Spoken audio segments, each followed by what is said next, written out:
Аз приключвам, скъпи зрители, като първо искам да благодаря преди края на господин доктор Стоян Съргойчев. Получих много красиво, много мило писмо. Той ми изпраща и книгата си, последната си книга, издадена на български, "Космически поглед към човечеството". Доктор Съргойчев е роден в Мъглиж, 45-та година. Ето го, ще го видите. 90-та година емигрира в Канада.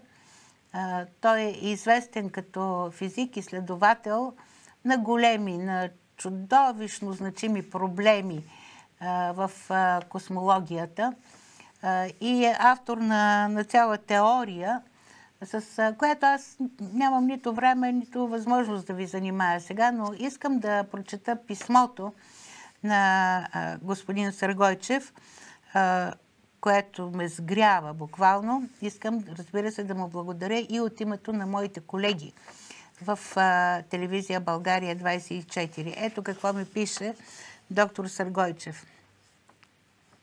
Уважаема госпожо Ташева, убеден съм, че както аз, така и много хора от милионния контингент на българи, живеещи в чужбина, гледат и харесват вашите предавания по телевизия 24 часа чрез интернет. Показването на истината от официална телевизия е голям успех не само за вас. Това е изключително важно в сегашния съдбоносен момент, особено за България. Хилядният български контингент в САЩ и Канада е със статут на установена имиграция, за разлика от приходящи и връщащи се в Европа. Но той се интересува от събитията в България. Аз съм един от тях. Излязъл съм на 6 януари 1990 година, работил съм в най-престижни университети в Съединените щати и Канада, а на моите 80 години често пребивавам и в България. Ние, българите в Канада и САЩ, очакваме България да заеме правилната страна, а това в момента е внимателно подбран неутралитет. Правилната страна е внимателно подбран неутралитет.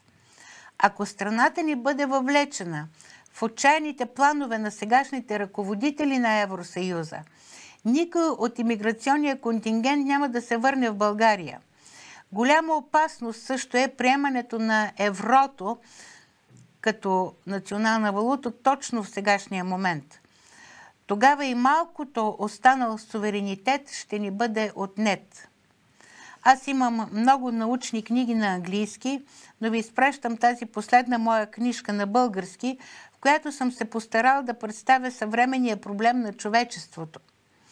Също така да покажа от научна гледна точка една непредвидена фатална прогноза за човечеството, ако продължи по пътя на военната ескалация. Да, доктор Съргойчев, още веднъж благодаря. Аз съм наясно, даже още от моите студентски години, витаеше въпроса дали физиката ни извежда на правилните представи за Вселената, ако базира изследванията си само върху понятията за енергия, маса и време. Заинтригувана съм от вашата теория и от вашата обществена дейност. Ето, в момента съм отворила на меморандума, озаглавен "Да предпазим нашата цивилизация от самоунищожение". Вие работите за обществото, земна цивилизация и Вселена. Но ми се струва, че все още сме далеч да решим такива наистина чудовищно значими проблеми, като строежа на материята в Вселената. Между другото, прекрасни илюстрации има книжката ви. Предполагам, че ще дойде ден, в който ще мога да я разгледам по-подробно. Трябва да кажа за нашите читатели, че книгата представлява една фантазия.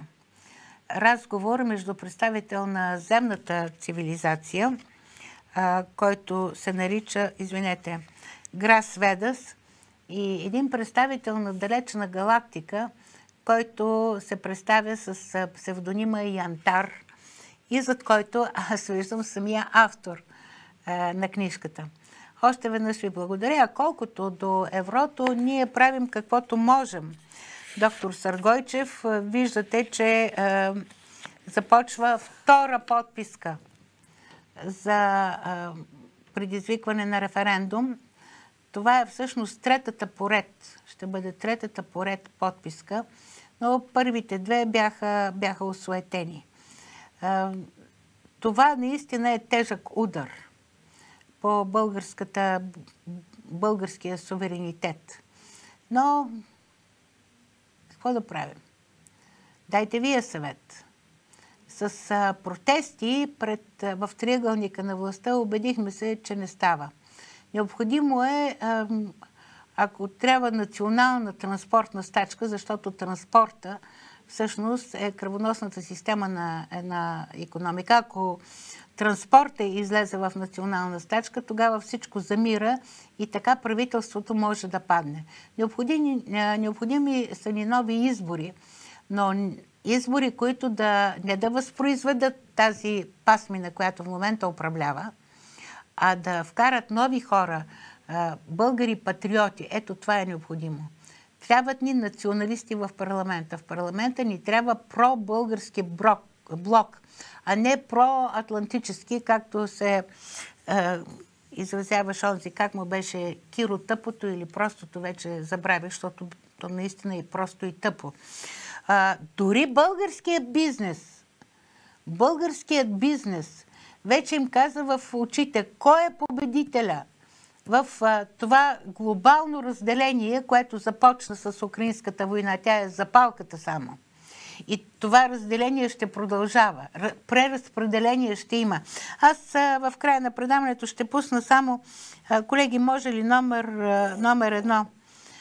Васил Велев, председател, то не се вижда заглавието, председател на Асоциацията на индустриалния капитал в България, заяви буквално на 1 март, заяви на министър-председателя Росен Желязков, че той може да е застанал на страната на Европа и да е солидарен с Украйна.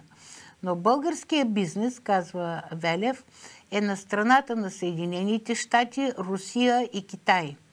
Не знам, някой трябва да им развърти ушите, може би.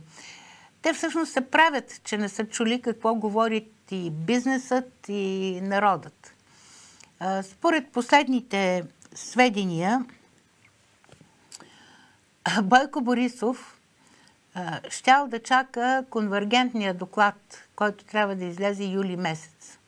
До тогава министър-председателят, когото той посочи, Росен Желязков, трябвало сам да се погрижи да си намери парламентарно мнозинство. Тук очевидно има тежък разрив вътре в сглобката. Вече след юли месец, според заключенията на конвергентния доклад, Бойко Борисов, заедно с Делян Пеевски, разбира се, в чиято защита Борисов застава, двамата ще решават дали да продължават това правителство или да не го продължават.